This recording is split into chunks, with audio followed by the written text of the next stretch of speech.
Salut à tous, j'espère que vous allez bien. Aujourd'hui, on va apprendre à faire cette magnifique galette. Bon alors du coup, pour une frangipane, il faut forcément une crème pâtissière à l'intérieur. Donc on va devoir faire une petite crème pâtissière. Je vous avoue que les dos c'est un peu ridicule, mais bon. Alors, on a lait, crème dans la casserole. On a fait blanchir, donc déjà mélangé, farine, maïzena et sucre. Vous mélangez et après on vient ajouter le jaune. Hop, on mélange et ça forme un mélange comme ça, quoi, tout simplement. Et ici le beurre. Voilà. Les ingrédients, pas de vanille ni rien. C'est pour une frangipane qui sera elle-même aromatisée par la suite. Donc on en fait une nature. Alors, on part en cuisson directement, tout simplement. Du coup, dès que ça bouffe, on met une partie du lait dans ce mélange-ci. On mélange, on reverse là-dedans, dans la casserole. On mélange jusqu'à ce que ça épaississe et après on rajoute du beurre, tout simplement. C'est très simple, une crème pâtissière. Donc là, il y a une bonne ébullition. On verse un peu de lait là-dedans. On mélange, on ramène la casserole. Hop. Et là, ça va commencer à épaissir. On remet à chauffer. On tourne bien la casserole pour pas qu'il y ait un morceau qui crame plus que l'autre. Hop. Et bah là, on a une crème pâtissière qui se tient. On ajoute le beurre directement. Hop.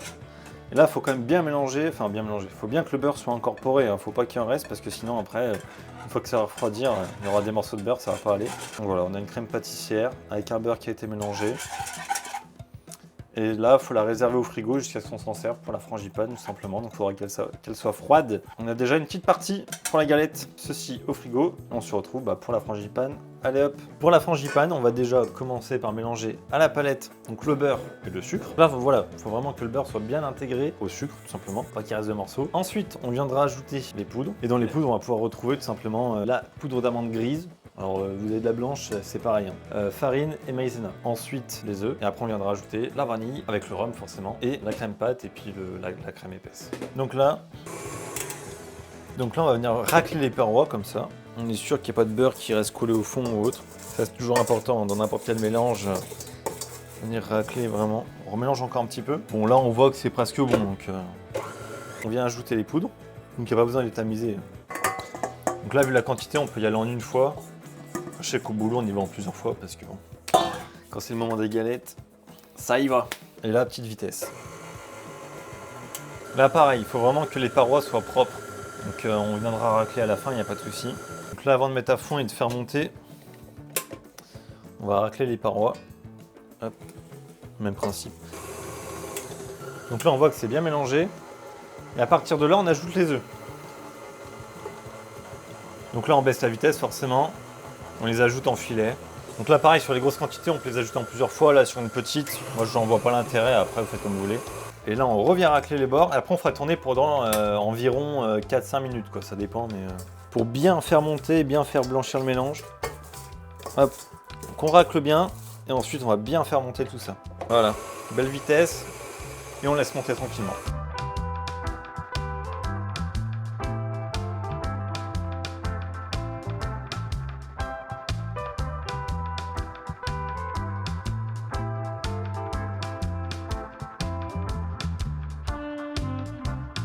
On vient racler un petit peu sur la palette, sur les bords, tout ça pour voir si tout est bien homogène. Mais bon, normalement, oui. Vous voyez déjà la légèreté un petit peu, elle est déjà bien blanche. Là, elle est super légère. Et on va ajouter le rhum avec de la vanille. Donc le mieux quand même, c'est de prendre un rhum ambré. Donc c'est pour ça que la crème pâtissière tout à l'heure, on ne l'a pas aromatisée parce que c'est c'est ici qu'on aromatise, quoi. Et là, on fait tourner. Donc là, le rhum, c'est ce qui va donner un bon goût à la frangipane.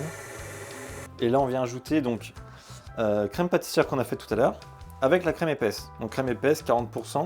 Bon bah là c'était de la crème d'Isigny, mais après généralement les bonnes crèmes, il va y avoir crème de Bresse, crème d'Isigny et puis Étré. Et ça c'est pareil, ça dépend un peu les régions. En Bretagne aussi, oui, parce que si je cite pas la Bretagne, attention, ça va être... Et là on mélange et puis dès que c'est mélangé on arrête. Là la frangipane elle est parfaite, donc on va venir la dresser. Alors vous allez voir, il y en a beaucoup qui la pochent, c'est vrai que c'est une façon de faire. Pour avoir une belle régularité, c'est vraiment de la mouler là-dedans. On va venir la lisser, comme ça on est sûr d'être droit, il n'y a pas de bulle d'air ou autre. Et quand on va venir plaquer le feuilletage, on va pouvoir vraiment plaquer pour qu'il y ait zéro bulle d'air. C'est une façon de faire, mais au moins ça sera congelé. Ce sera beaucoup plus simple pour le montage de la galette. Et là on vient justement... Waouh. Hop. Donc on vient lisser la frangipane.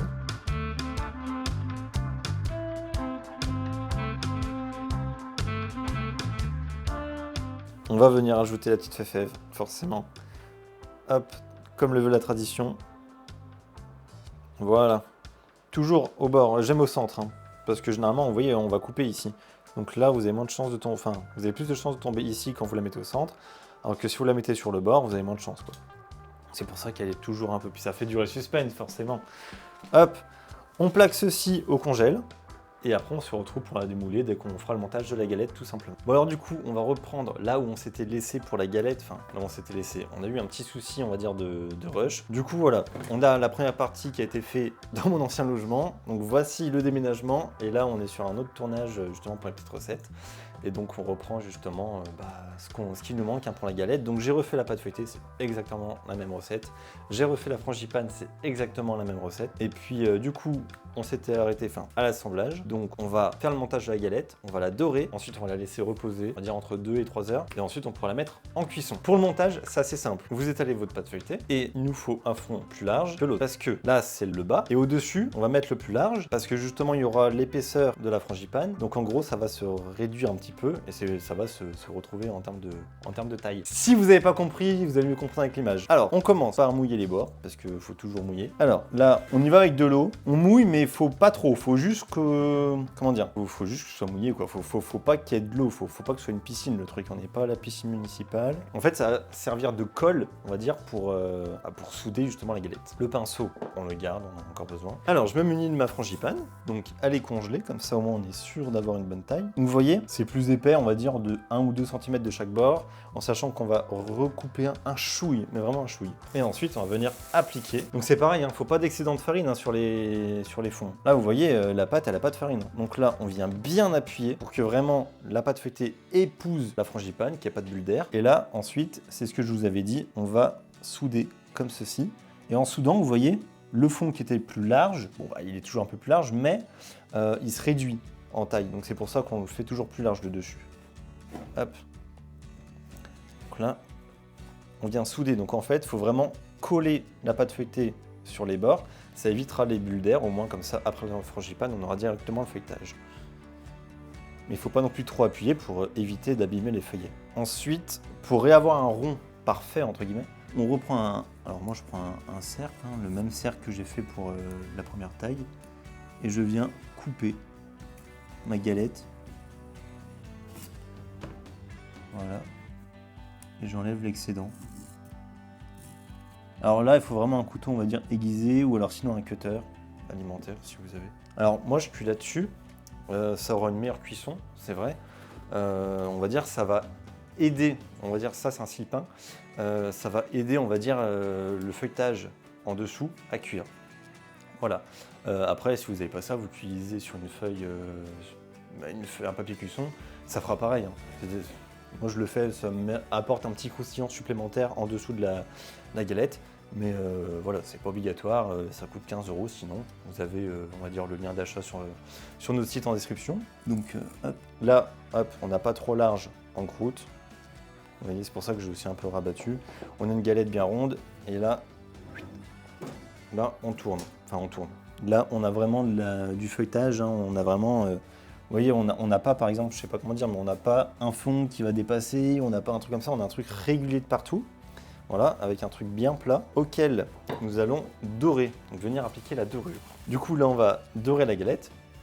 Donc, la dorure, il y a quand même plusieurs recettes, on va dire, différentes. Chacune fonctionne, et selon moi, ça va, comment dire, la recette qu'on va choisir, ça va aussi dépendre du four que l'on a.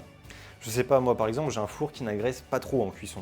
Donc, j'ai privilégié une dorure, on va dire, jaune avec un peu de crème. Si on a un four qui est assez agressif, avec une pâte qui va vite prendre de la couleur, on va avoir une dorure avec des œufs. Voilà, l'œuf entier et un peu de crème. La crème, ça va apporter un peu de brillance à la dorure. Donc on en met un peu de partout. Mais il y a la team jaune, il y a la team œuf, il y a la team jaune avec un petit peu d'œuf. Hein. Bon, voilà. Là, c'est vraiment que des jaunes avec un petit peu de crème. Alors généralement, c'est 10% de crème par rapport au pot de jaune, voilà, dans la dorure. Et là, on prend un pinceau. Alors, faut pas avoir fait la peinture avant, sinon c'est pas alimentaire. Moi, c'est un pinceau que je me sers que pour cuisiner. Donc après, il y a des... Non, mais je préfère préciser parce que bon... Hop. Et là, il faut vraiment une fine couche. Hein. Là, vous voyez, ça fait des gouttes. Ça, c'est mort. Parce que sinon, en cuisson, ça va faire une grosse tache noire et ça va pas être joli. Donc, on vient, hop, l'essuyer. Voilà. Il faut vraiment quelque chose de régulier. Il ne faut pas une surcouche. Il faut éviter d'aller aussi sur les bords. Parce que la dorure va coller les feuillets. Ça va éviter justement les feuillets de se développer. Donc, vous voyez, il faut quand même qu'il y en ait de partout, c'est important. Et après, le reste de dorure, je ne sais pas si vous refaites quelque chose avec des jaunes ou autres, même s'il y a un peu de crème, vous pouvez les utiliser, quoi. Dans de la carbonara, par exemple, il y aura un peu de crème, les Italiens, désolé. C'est bon, on se calme. Hop. Pardon. Voilà, là on a une galette, on va la laisser reposer à l'air libre 2 heures, on va dire, et ça va permettre à la dorure de croûter, et après on viendra détailler, je vais venir faire le petit dessin, et puis voilà, on pense, soit maintenant ou après, mais il faut y faire pendant qu'on y pense, à faire quelques trous, hop, ça évitera justement ce qu'il y ait des pauses, des trucs, comment ça va gonfler, plat, nickel, carré. On se retrouve transition, allez vite. Donc là, ça fait 2 heures que la galette se repose. Voilà, elle a fait un bon petit dodo, une bonne petite sieste. Alors, on va venir la rayer, donc c'est-à-dire faire le décor final. Pendant ce temps, pendant qu'on fait le rayage, faites préchauffer votre four en sachant qu'on va la cuire 40 minutes environ à 180 degrés. Donc voilà, et vous mettez en chaleur tournante. Alors, pour rayer une galette, comment ça se passe? Déjà, on pointe le centre.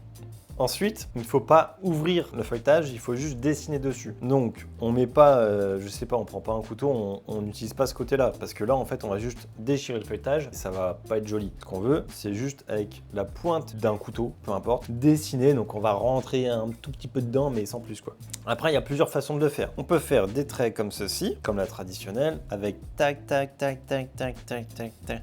C'est super long. On peut faire des losanges, on peut faire des ronds. Maintenant, il y en a, ils s'amusent à faire des arbres, des machins. On peut faire...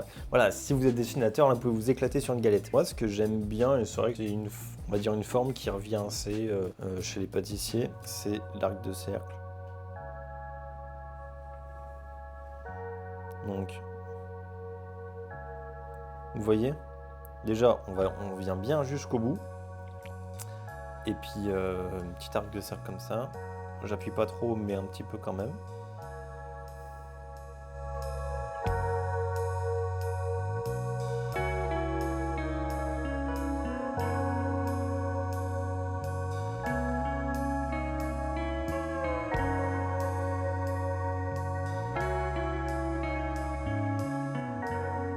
Du coup, voilà, assez serré. Le plus régulier possible, c'est pas simple. Hein. Alors, le coup à prendre est assez chaud. Puis voilà, si vous voulez pas vous casser la tête. Ou alors vous pouvez ne même pas faire de rayage si vous voulez, parce que c'est pour vous. Voilà, donc voilà. Dès que le four est chaud, il faut bien que le four soit chaud. Hein. Faut pas l'enfourner à 100 degrés. Il faut l'enfourner 180, que ça attaque, mais ça saisisse le feuilletage, qu'il lève bien. Je vous montrerai, mais pour savoir si la galette est cuite, il faut qu'en dessous soit cuit. Si on n'arrive pas avec une spatule à la soulever, c'est que c'est pas cuit. Il faut gérer la cuisson, c'est-à-dire qu'en dessous, il faut que ça cuise, mais au-dessus, il faut pas que ça crame. Donc à vous de descendre la galette, mettre la résistance du bas, du haut. Voilà, à vous de jouer. Attention à ça. Dès que c'est bien doré, dès que c'est croustillant, on sort du four, je vous montrerai. Et joyeux Noël! Alors du coup, j'ai sorti la galette du four. Donc là, elle a cuit plus longtemps hein, pour ma part. Après voilà, je préfère mettre moins sur le site. 40 minutes, ça peut dépendre des fours. Donc des fois, ça va aller. Et des fois, bon, moi, j'ai peut-être rajouté encore, elle a peut-être qu'une heure. Mais je préfère rajouter du temps que vous dire 40 minutes, vous partez pendant 40 minutes et puis arriver, c'est cramé. Qui ne garantit pas ça non plus. Ça dépend vraiment les fours. Bon, c'est quand même une bonne moyenne, je pense, 40 minutes. Du coup, pour savoir si elle est cuite. Alors moi, j'ai déjà fait, mais je vous montre. C'est très simple. On prend une spatule ou je sais pas. Et ensuite, voilà. Vous voyez, moi je peux la porter, hein. Donc ça veut dire qu'en dessous c'est bien cuit. Là c'est pareil, on a une belle coque. Elle est pas trop dorée. Vous avez vu la dorure? Là j'ai mis que de l'œuf, j'ai mis que des jaunes hein, pourtant. Et on a une belle couleur. On n'a pas une couleur trop agressive, trop noire, trop foncée qui va penser que c'est cramé. C'est pareil pour le feuilletage. On voit hein, voilà, elle a quand même bien levé. Quand même les feuillets qui sont présents. Donc là du coup, je la laisse refroidir. Vous pouvez la manger tiède. On met les petits enfants sous la table pour dire la part elle est à Michel, la part elle est à Didier. Ah, j'ai eu la fève. Comme ça, il n'y a pas de triche. Allez hop, on va la laisser refroidir. Vous la laissez refroidir tiède, comme ça vous pouvez la manger tiède. Et puis voilà. Voilà, la vidéo est désormais terminée. En tout cas, j'espère que tout a été clair, que vous avez bien compris, parce que c'est quand même pas très simple. Si vous avez réussi à avoir ce résultat, je vous dis vraiment bravo, parce que c'est quand même quelque chose de très très complexe. Ça, pour le coup, vous pouvez être fiers de vous. Donc, j'espère que la vidéo vous a plu. Si c'est le cas, on s'abonne, on commente, on partage, forcément. On like aussi, tac. Et puis, si vous voulez retrouver la recette, elle est en description. Voilà, donc il y a la recette qui vous apportera aussi directement la recette de la pâte feuilletée, si vous voulez la faire maison, pour avoir ce beau rendu, parce qu'avec une pâte feuilletée achetée, il n'y aura pas le même rendu, ça c'est clair et net. Puis voilà, n'hésitez pas à vous balader aussi sur le site, simplement pour voir d'autres recettes. Et si vous êtes curieux et que vous voulez en apprendre un peu plus sur l'association de petite production, bah, vous pouvez tout simplement regarder un petit peu sur le site ce qu'on y fait. On fait d'autres productions audiovisuelles, on fait pas que ça. Et on recherche aussi des bénévoles, donc voilà, si vous voulez, n'hésitez pas à regarder. En tout cas, on commente, on partage la vidéo, et puis bonne dégustation!